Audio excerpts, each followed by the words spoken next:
భారతదేశపు మహాగ్రంథాలు, కావ్యాల సంపూర్ణ సంకలనం. సబ్స్క్రైబ్ చేయండి తిలక్. ఆ బలమైన ద్వారములకు పెద్ద పెద్ద గొలుసులు అమర్చబడి ఉన్నవి. ఆ పైన విశాలమైన పెద్ద పెద్ద వేడినీటి యంత్రములున్నవి. అక్కడ నుండి దండయాత్రకు వచ్చిన సైన్యంపై పెద్ద పెద్ద బండలను విసురుతారు. అక్కడ విస్ఫోటనాస్త్రములు కూడా రాసులుగా ఉన్నవి. పురమునకు నలువైపులా కాంచనముతో కట్టిన ప్రహరీ గోడ ఉన్నది. అది అభేద్యం. దానికి చుట్టూ భయానకమైన అతి లోతైన నీటి కందకమున్నది. దానిలో మకరములు మొదలైన జలచరములున్నవి. ఆ కందకమును దాటవలనన్న 4 ముఖ్యద్వారముల వద్ద గొలుసులతో పనిచేయు మరతలుపులున్నవి. శత్రువులు ఎవరైనాను వచ్చినచో యంత్రముల ద్వారా వానిని పైకి లాగివేయుదు. వాటికి నలువైపులా ప్రకృతి సిద్ధమైన మరియు కృత్రిమమైన అవరోధములున్నవి. 4 రకముల దుర్గములున్నవి.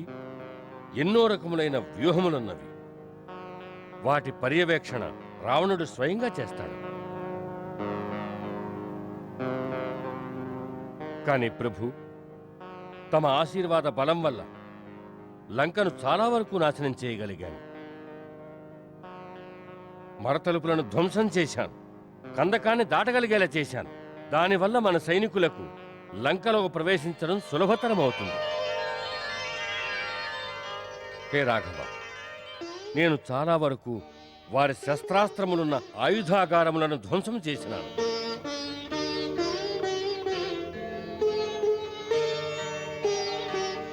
ఇక తమరు సముచిత ముహూర్తంలో లంకా ప్రస్థానానికి ఆజ్ఞాపించండి.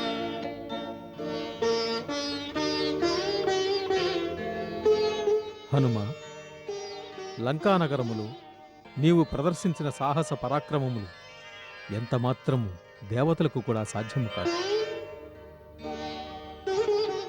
నేను నీతో ఏకీభవిస్తున్నాను. మన సైన్యాన్ని లంకకు నడిపిద్దాం. మహారాజా సుగ్రీవ, నేను మీ కోరికను మన్నిస్తున్నాను. సేనా నాయకత్వ బాధ్యతను స్వీకరిస్తున్నాను.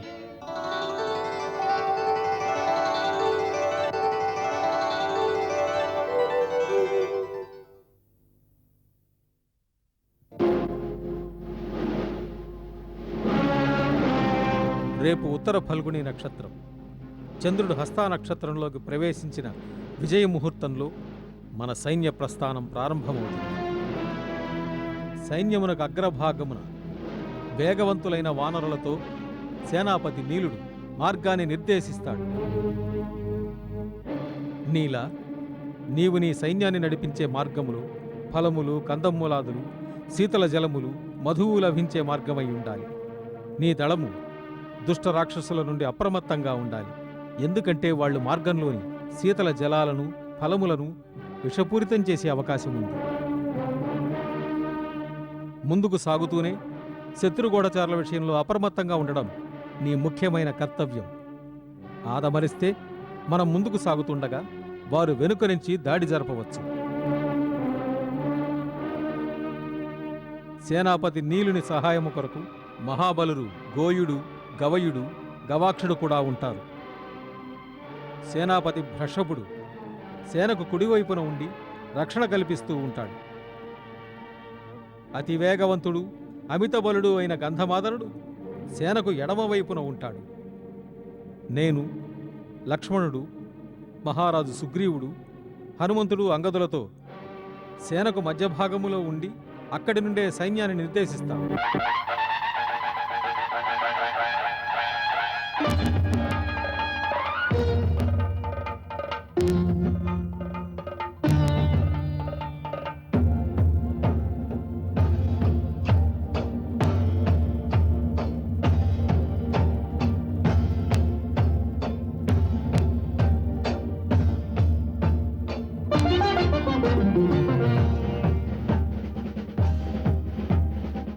వానరవీరులారా, సైనికుడు యుద్ధరంగంలో అడుగుపెట్టినప్పుడు అతడు ప్రపంచంలోని అన్ని మోహాలను విడిచిపెట్టి ముందుకు సాగుతాడు. ఆ సమయంలో అతను బంధాలను బంధుత్వాలను మర్చిపోయి జీవించాలనే ఆశను కూడా విడనాడతాడు. అతడు మాయామోహ బంధాలను విడిచిపెట్టి ఒక యోగి వలె కేవలం ఒకే లక్ష్యం మీద దృష్టి సారించి ముందుకు సాగుతాడు. సైనికునికి యుద్ధంలో ఒకే లక్ష్యం ఉంటుంది, విజయం. మన లక్ష్యం కూడా విజయమే. కానీ ఆ విజయం అనేది కేవలం రావణుడనే శత్రువుపై మాత్రమే కాదు. అధర్మంపై ధర్మం విజయం, అవినీతిపై నీతి విజయం, అన్యాయంపై న్యాయం విజయం, అసత్యంపై సత్యం విజయం. ఈ విజయమే మన లక్ష్యం. ఈ లక్ష్యం వైపే మనం ముందుకు సాగుతాం. యుద్ధంలో జయించాలంటే 2 విషయాలను గుర్తుంచుకోవాలి: మనసులో ఉత్సాహం, హృదయంలో ప్రభువుపై విశ్వాసం. మనసులో ఉత్సాహం ఉంచండి, ప్రభువుపై విశ్వాసం ఉంచండి. ప్రభువు సదా ధర్మము సత్యము వెంటనే ఉంటాడు. అప్పుడు ఏ శక్తి మిమ్మల్ని ఓడించలేదు. సేనాపతి నీలా తమరు మార్గాన్ని నిర్దేశించే వారిని తీసుకుని ముందుకు సాగండి. ఒక్క విషయంలో జాగ్రత్తగా ఉండండి. ముందుకు వెళ్తున్న సైన్యం గ్రామము, నగరము, జనసంచారము ఉన్న చోటు మీదుగా వెళ్ళకండి. అటులనే ప్రజలకు ఏ విధమైన అసౌకర్యము కలుగరాదు. మార్గమున ఎవరు ఉపద్రవము సృష్టించరాదు. ఎవరు నిబంధనలను ఉల్లంఘించరాదు. తమరు నిశ్చింతగా ఉండండి ప్రభు. తమ ఆజ్ఞను పాలిస్తాం. బయలుదేరటకు ఆనతినివ్వండి.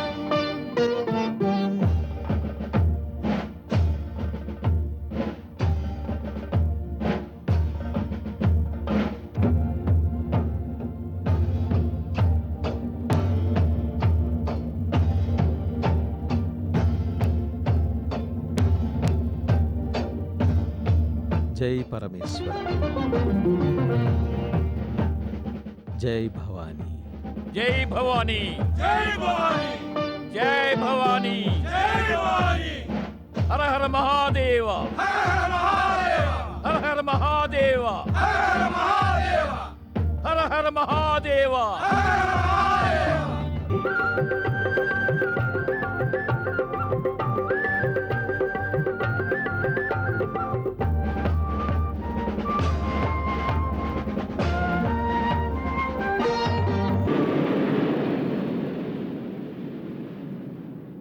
హే మహాసాగర, నీ దర్శనమైన సందర్భంగా దశరథపుత్రుడు రాముడు నీకు ప్రణమిల్లుతున్నాడు. రామ, నాడు మేము ఈ సాగర తీరము చేరి దీనిని ఎటుల దాటవలనని చింతాక్రాంతులమైనాము. పవనపుత్రుడైన ఈ హనుమంతుడు ఆ సమయాన ఆ సమస్యను పరిష్కరించినాడు. కాని ఈ అపార వానరసేన ఈ సాగరమును ఎటుల దాటగలదన్నది ప్రస్తుత సమస్య. అవును, దీనిని దాటుటకు మార్గమును కనిపెట్టగలిగితే మన సైనికులు లంకకు చేరి లంకలోని సమస్త రాక్షసులను వినాశనం చేస్తారు. దాని గురించి కొంచెం తీవ్రంగా ఆలోచించాలి. ఈలోగా శిబిరాలు ఏర్పాటు చేయమని సేనాపతులతో చెప్పండి. దండనాయకులను అప్రమత్తంగా ఉండమని సైన్యానికి నలువైపులా కావలి ఏర్పాట్లు చెయ్యండి. ఎందుకంటే రాక్షసులు రహస్యదాడులు జరపవచ్చు.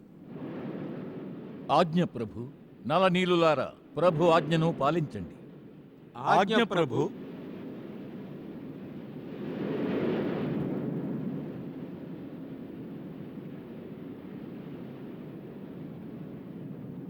లక్ష్మణ, సాగరుడు సమస్త నదులకు ప్రభువు. అందులకే సమస్త నదులు ఈయనలో ఐక్యమవుతాయి. పద, సాగరుని చరణములకు నమస్కరిద్దాం. పదండి.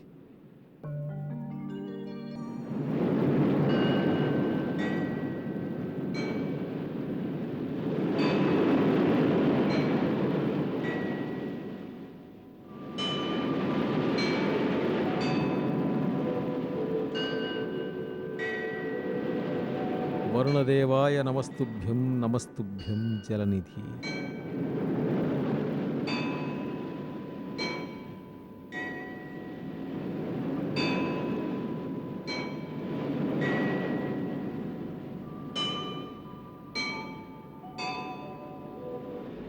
అగ్రజ, ఈ సముద్రానికి ఆవల తీరాన వదిన గారు మీ గురించి ధ్యానిస్తూ ఉంటుంటారు.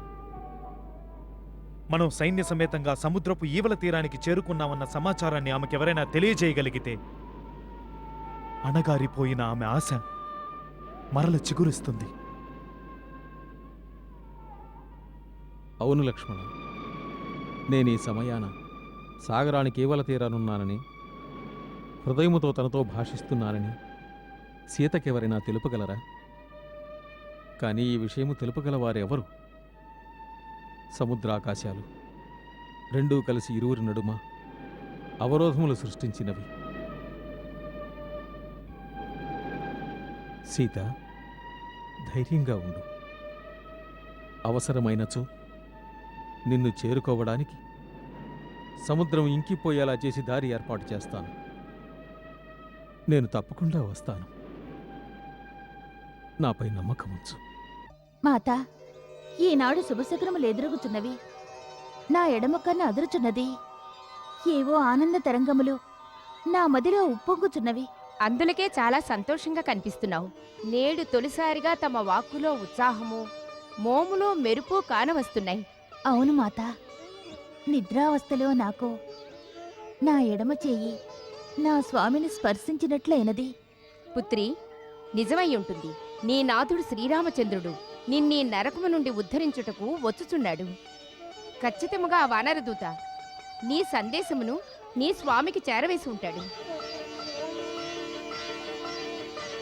వారు వెంటనే తమ అనుచరులతో నీకు విముక్తి కలిగించుటకై బయలుదేరి ఉంటారు.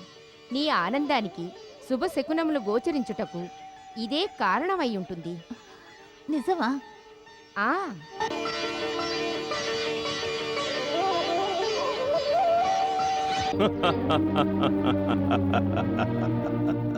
ఉన్నట్టుండి నాకు అశుభ శకునములు తోచుచున్నవి నాథా. భవిష్యత్ భయంతో అనుమానాలతో నా మనసు కలవరపడుతున్నది. అపశకునముల మా అనుమతి లేనిదే అపశకునములు లంకలోకి ఎలా ప్రవేశించగలవు? పరిహాసమునకు ఇది తగిన సమయము కాదు మహారాజా. నేను తమకు విన్నవించుకొనుచున్నది కేవలం స్వప్నం కాదు. నా స్వీయ అనుభవముల ఆధారముతో చెప్పుచున్నాను. నాకు చాలా భయముగా ఉన్నది స్వామి. అతివలు స్వభావ సిద్ధంగా పిరికివారే. నేను అలాంటి పిరికిదానని కాను మహారాజా. నేను త్రిలోక విజేత దశకంఠుడు లంకేశ్వరుని పట్టమహిషిని. నాకు ఎవరి వల్ల భయము లేదు నాథా. నేను భయపడుతున్నది కేవలం అవినీతికి, అధర్మమునకు. తమకు అనుభవం కలిగి ఉండాలే ప్రాణేశ్వర. మాకటువంటి అనుభవములు కలుగడం లేదు మహారాణి. ఈ రావణుని దరిచేరుటకు భయమునకు కూడా భయము కలుగును. లేదు మహారాజా. ప్రతి మానవుని అంతరాత్మ వానిని హెచ్చరిస్తూనే ఉంటుంది.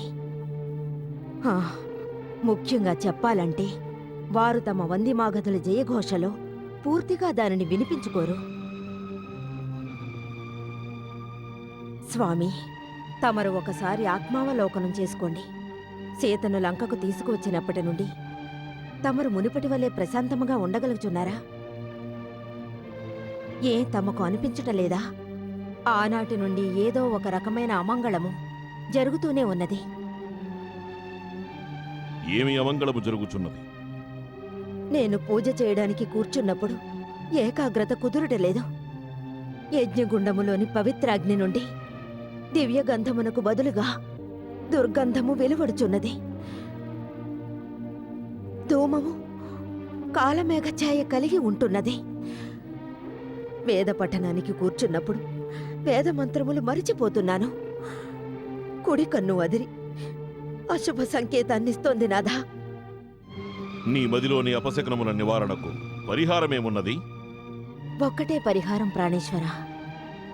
సీతను సగౌరవంగా రఘువరుని వద్దకు పంపివేయండి. రాణి!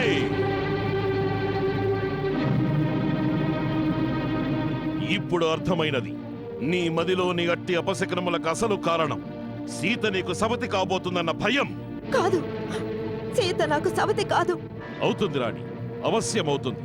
ఆ మరుక్షణమే నీ పట్టపురాణి పదవి నిన్ను వీడిపోతుంది. ఆ అమంగళ అనుమానంతోనే నీవు ధైర్యాన్ని కోల్పోతున్నావు. మంగళము గాని అమంగళము గాని సీత జీవించిన లంకలోనే, మరణించిన లంకలోనే.